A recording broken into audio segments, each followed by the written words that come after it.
जय हिंद दोस्तों, welcome to परीक्षा सफर। आज है 6 सितंबर। 6 सितंबर के जितने भी करंट अफेयर्स के इम्पोर्टेंट क्वेश्चन बन सकते हैं हम इस वीडियो में डिस्कस करेंगे। यदि आपको इस वीडियो की पीडीएफ फाइल चाहिए तो आप टेलीग्राम ग्रुप से डाउनलोड कर सकते हैं, जिसका लिंक वीडियो के डिस्क्रिप्शन में मिल जाएगा। तो चलिए हम स्टार्ट करते हैं। आज का हमारा पहला क्वेश्चन है, हाल ही में शिक्षक दिवस कब मनाया गया है? तो हर वर्ष शिक्षक दिवस 5 सितंबर को मनाया जाता है। तो सी इसका क्या हो जाएगा? करेक्ट आंसर हो जाएगा। शिक्षक दिवस भारत के दूसरे राष्ट्रपति और महान दार्शनिक डॉक्टर सर्वपल्ली राधाकृष्णन की जयंती पर मनाया जाता है। जब उनके विद्यार्थियों ने उनका जन्मदिन मनाने का प्रस्ताव रखा तो उन्होंने विनम्रता से कहा, यदि मेरा जन्मदिन मनाने के बजाय इस दिन को शिक्षक दिवस के रूप में मनाया जाए तो यह मेरे लिए गर्व की बात होगी। तब से 1962 से हर वर्ष 5 सितंबर को राष्ट्रीय शिक्षक दिवस मनाया जा रहा है। सबसे पहला शिक्षक दिवस कब मनाया गया था? तो 1962 में मनाया गया था। इसको भी आप याद रखिएगा। सितंबर के इम्पोर्टेंट डेज की बात करें, 2 सितंबर को विश्व नारियल दिवस मनाया गया है। 3 सितंबर को गगनचुंबी इमारत दिवस मनाया गया है। 5 सितंबर को अंतर्राष्ट्रीय दान दिवस मनाया गया है। इसको भी आप याद रखिएगा। अगला क्वेश्चन है, हाल ही में रायल भूटान बौद्ध मंदिर का उद्घाटन कहाँ किया गया है? तो ये किया गया है बिहार में। 20 का क्या हो जाएगा? करेक्ट आंसर हो जाएगा। बिहार में रायल भूटान बौद्ध मंदिर का उद्घाटन किया गया है। तो 20 का क्या करेक्ट आंसर है? यह कहाँ पर? बिहार के राजगीर में। 4 सितंबर 2025 को पारंपरिक बौद्ध अनुष्ठानों के बीच रायल भूटान बौद्ध मंदिर का औपचारिक उद्घाटन किया गया है। इस महत्वपूर्ण सांस्कृतिक और आध्यात्मिक आयोजन का नेतृत्व भूटान के प्रधानमंत्री तेशरिंग तोब्गे तथा भारत के केंद्रीय अल्पसंख्यक कार्य मंत्री किरण रिजिजू ने किया है। तो इसको भी आप याद रखिएगा।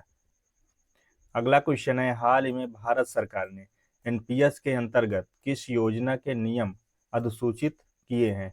तो किस नियम के अंतर्गत अधिसूचित किए हैं? तो ये किए हैं यूनिफाइड पेंशन स्कीम के अंतर्गत।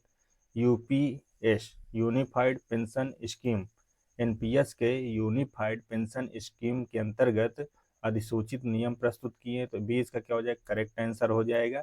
भारत सरकार ने राष्ट्रीय पेंशन प्रणाली के अंतर्गत यूनिफाइड पेंशन स्कीम के नियमों का औपचारिक रूप से अधिसूचित कर दिया है। यह सार्वजनिक क्षेत्र की पेंशन सुधार प्रक्रिया में महत्वपूर्ण पड़ाव है।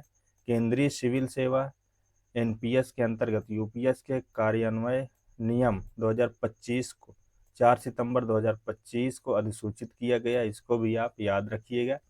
अगला क्वेश्चन है, हाल ही में किस देश ने 26 अपंजीकृत सोशल मीडिया प्लेटफॉर्म पर प्रतिबंध लगाया है? तो नेपाल ने 26 अपंजीकृत सोशल मीडिया प्लेटफॉर्म्स पर प्रतिबंध लगाया। तो 20 का क्या हो जाएगा? करेक्ट आंसर हो जाएगा। नेपाल सरकार ने एक ऐतिहासिक डिजिटल नीति निर्णय के तहत 26 अपंजीकृत सोशल मीडिया प्लेटफॉर्म पर प्रतिबंध लगाया है, जिनमें है फेसबुक, व्हाट्सएप, इंस्टाग्राम, यूट्यूब और एक्स, पूर्व में इसे ट्विटर भी कहा जाता था, इतने क्या शामिल हैं। यह निर्णय 4 सितंबर 2025 को नेपाल के सूचना एवं प्रौद्योगिकी मंत्री पृथ्वी सुब्बा गुरुङ ने घोषित किया है। इसको भी आप याद रखिएगा।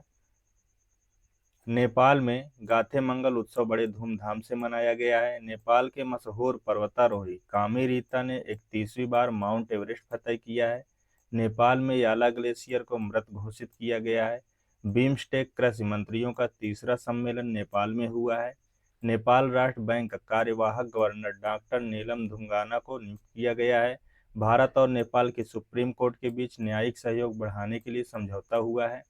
घोड़े यात्रा समारोह का आयोजन नेपाल में किया गया है। नेपाल में 26वें फ्लोरा एक्सपो का समापन हुआ। इसको भी आप याद रखिएगा। अगला क्वेश्चन है, हाल ही में जियोर्जियो अरमानी का निधन हुआ। वे किस क्षेत्र से जुड़े थे? तो ये जुड़े थे फैशन, एक डिजाइनर थे, फैशन डिजाइन से के क्षेत्र में जुड़े थे। ये फैशन डिजाइनर थे जियोर्जियो अरमानी।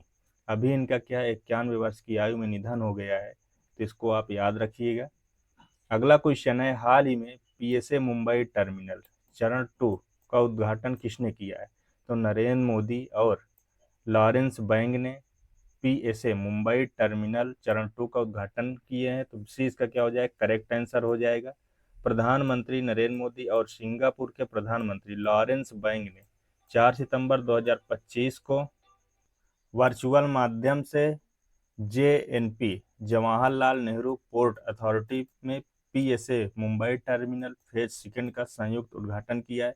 तो सी इसका क्या है करेक्ट आंसर, इसको आप याद रखिएगा। अगला क्वेश्चन है, हाल ही में आईसीसी महिला वनडे विश्व कप 2025 की मेजबानी कौन करेगा? तो भारत और श्रीलंका दोनों देश मिलकर के आईसीसी महिला वनडे विश्व कप 2025 की मेजबानी करेंगे। 20 का क्या हो जाएगा करेक्ट आंसर हो जाएगा। विश्व कप 2025 का कार्यक्रम घोषित कर दिया गया है, जो 30 सितंबर से 2 नवंबर 2025 तक आयोजित होगा। यह प्रतिष्ठित टूर्नामेंट भारत और श्रीलंका के 5 स्थानों पर खेला जाएगा, जिसमें 8 टीमें 28 लीग मैचों और नॉकआउट चरण में भिड़ेंगी। भाग लेने वाली टीमें हैं भारत, ऑस्ट्रेलिया, इंग्लैंड, दक्षिण अफ्रीका, न्यूजीलैंड, श्रीलंका, बांग्लादेश और पाकिस्तान। 8 टीमें हैं जो कि आईसीसी महिला वनडे विश्व कप 2025 में भाग लेंगे। शीर्ष 20 का क्या है करेक्ट आंसर, इसको आप याद रखिए, भारत और श्रीलंका। अगला क्वेश्चन है, हाल ही में किस हाई कोर्ट के लिए सुप्रीम कोर्ट कॉलेजियम ने 26 नए जजों की सिफारिश की है? तो ये इलाहाबाद हाई कोर्ट के लिए। शीर्ष का क्या हो जाएगा करेक्ट आंसर हो जाएगा। इलाहाबाद हाई कोर्ट के लिए सुप्रीम कोर्ट कॉलेजियम ने 26 नए जजों की सिफारिश की। शीर्ष का क्या हो जाएगा करेक्ट आंसर हो जाए, इसको आप याद रखिएगा। अगला क्वेश्चन है, हाल ही में भारत ने कौन सा दुर्लभ एंटी डोपिंग रेफरेंस मटेरियल विकसित किया है? तो भारत ने अभी मेथॉन्डिनोन एलटीएम दुर्लभ एंटी डोपिंग रेफरेंस मटेरियल विकसित किया। 20 का क्या हो जाएगा करेक्ट आंसर हो जाएगा। भारत ने खेलों में डोपिंग परीक्षण प्रणाली को मजबूत करने के लिए एक दुर्लभ और अत्यंत महत्वपूर्ण एंटी डोपिंग रेफरेंस मटेरियल विकसित किया है, जो कि है मेथॉन्डिनोन लॉन्ग टर्म मोटाबोलाइट। इसको जो है भारत ने अभी दुर्लभ और अत्यंत महत्वपूर्ण एंटी डोपिंग रेफरेंस मटेरियल के रूप में विकसित किया गया है। यह उपलब्धि national institute of pharmaceutical education and research Guwahati और नेशनल डोप टेस्टिंग लेबोरेटरी नई दिल्ली के संयुक्त सहयोग से संभव हुई है, इसको आप याद रखिएगा। अगला क्वेश्चन है, हाल ही में the Chola tigers Avengers of Somnath नामक नई पुस्तक लॉन्च की है। तो किसने लॉन्च की है? तो अमीश त्रिपाठी ने लॉन्च की। 20 का क्या हो जाएगा करेक्ट आंसर हो जाएगा। The Chola tigers Avenger of Somnath नामक पुस्तक के लेखक अमीश त्रिपाठी हैं, इसको आप याद रखिएगा। अभी हाल ही में डी.वाई. चंद्रचूड़ ने अपनी पहली पुस्तक व्हाई द कॉन्स्टिट्यूशन मैटर्स का विमोचन किया है। डॉक्टर विश्वरूप राय चौधरी ने green gold the neem pharmacy नामक पुस्तक लिखी है। राम माधव ने the new world 21st century global order and India नामक पुस्तक लिखी है। वी.एस. रवि ने confessions of a speakers addict नामक पुस्तक लिखी है। डॉक्टर जगदीश शुक्ला ने अपनी नई किताब ए billion butterflies A life in climate and choice theory नामक पुस्तक लिखी है। डी.एस. वीरैया के द्वारा लिखित पुस्तक अंबेडकर के संदेश लॉन्च की गई है। हिस्ट्री दैट इंडिया इग्नोर्ड नामक पुस्तक प्रेम प्रकाश द्वारा लिखी गई है। द कॉन्शियस नेटवर्क नामक पुस्तक सगाटा श्रीनिवास राजू द्वारा लिखी गई है। The rise of the hitman नामक पुस्तक आर कौशिक के द्वारा लिखी गई है। इनको भी आप याद रखिएगा।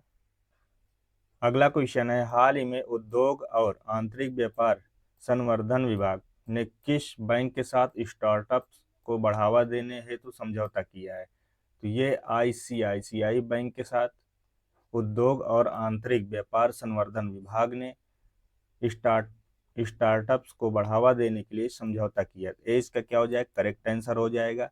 उद्योग और आंतरिक व्यापार संवर्धन विभाग ने आईसीआईसीआई बैंक के साथ एक समझौता ज्ञापन पर हस्ताक्षर किया है, जिसके तहत भारत में डीपीआईआईटी मान्यता प्राप्त स्टार्टअप को लक्षित सहयोग प्रदान किया जाएगा। यह साझेदारी 4 सितंबर 2025 को औपचारिक रूप से हुई है। इसे स्टार्टअप ऑफ इंडिया पहल के अंतर्गत लागू किया जाएगा, इसको भी आप याद रखिएगा। अगला क्वेश्चन है, हाल ही में खनन मंत्रालय के सचिव के रूप में किसे नियुक्त किया गया है? तो पीयूष गोयल को खनन मंत्रालय के सचिव के रूप में नियुक्त किया गया। 20 का क्या हो जाएगा करेक्ट आंसर हो जाएगा।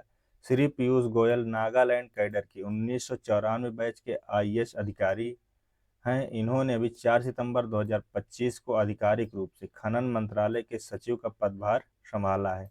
इसको आप याद रखिएगा। हाल ही में डॉक्टर दीपक मित्तल को संयुक्त अरब अमीरात में अगला राजदूत नियुक्त किया गया है। रजत पुन्हानी ने भारतीय खाद्य सुरक्षा मानक प्राधिकरण के मुख्य कार्यकारी अधिकारी का पदभार ग्रहण किया है। कनाडा में भारत का नया राजदूत दिनेश के पटनायक को नियुक्त किया गया है। अंतर्राष्ट्रीय मुद्रा कोष के कार्यकारी निदेशक के रूप में उर्जित पटेल नियुक्त किए गए हैं। जम्मू एंड कश्मीर बैंक ने एस कृष्णन को अपना नया नॉन एग्जीक्यूटिव चेयरमैन नियुक्त किया है। ग्राहम हाउसिंग फाइनेंस के नए MD and CEO Arjun Chaudhary बने हैं। आरबीआई ने इंद्रनील भट्टाचार्य को मौद्रिक नीति समिति का नया पदेन सदस्य नियुक्त किया है। सतीश गोलचा को दिल्ली पुलिस आयुक्त का पदभार नियुक्त किया गया है। रवि नारायणन को एसएमएफजी इंडिया क्रेडिट का मुख्य कार्यकारी अधिकारी नियुक्त किया गया है। इंडसइंड बैंक के नए एमडी और सीईओ राजीव आनंद को नियुक्त किया गया है। गौरव बनर्जी को राष्ट्रीय मीडिया और मनोरंजन परिषद का अध्यक्ष नियुक्त किया गया। इसको भी आप याद रखेंगे। यह क्वेश्चन है कल के लास्ट वीडियो का। हाल ही में महिलाओं के लिए भारत का सबसे सुरक्षित शहर किसे घोषित किया गया है? तो कोहिमा को घोषित किया गया था। तो ए इसका क्या हो जाएगा? करेक्ट आंसर था। इसको आप याद रखिएगा। यह क्वेश्चन है आज आपके लिए। हाल ही में विश्व मुक्केबाजी चैंपियनशिप 2025 किस शहर में आयोजित हो रही है? ये 4 ऑप्शन दिए गए, जो भी करेक्ट है आप कमेंट बॉक्स में लिख करके बताएंगे। यदि आपको इस वीडियो की पीडीएफ फाइल चाहिए तो आप टेलीग्राम ग्रुप से डाउनलोड कर सकते हैं, जिसका लिंक वीडियो के डिस्क्रिप्शन में मिल जाएगा। यदि आपको यह वीडियो हेल्पफुल लगा हो, अच्छा लगा, तो आप चैनल को लाइक कर दें, सब्सक्राइब कर दें और दोस्तों को शेयर करना ना भूलें। मिलते हैं अगले वीडियो में। जय हिंद।